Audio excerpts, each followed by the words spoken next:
3 ostona ko'rishning ta'birlari. Ibn Sirinning aytishicha, uyning ostonasi baland bo'lib qolganini ko'rsa, balandligiga mos mol va ne'mat topadi.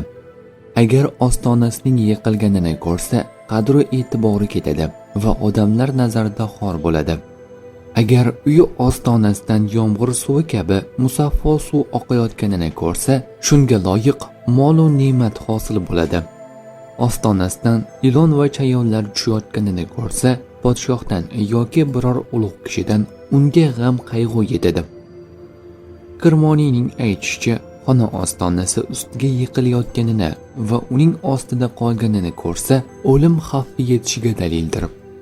Ostonasi rangli va naqshlanganini ko'rsa, dunyo ziynati va oroyishi bilan mashg'ul bo'lishiga dalildir. Tush ta'birlari bashorat emas, barcha narsani bilguvchi zot yagona Allohdir.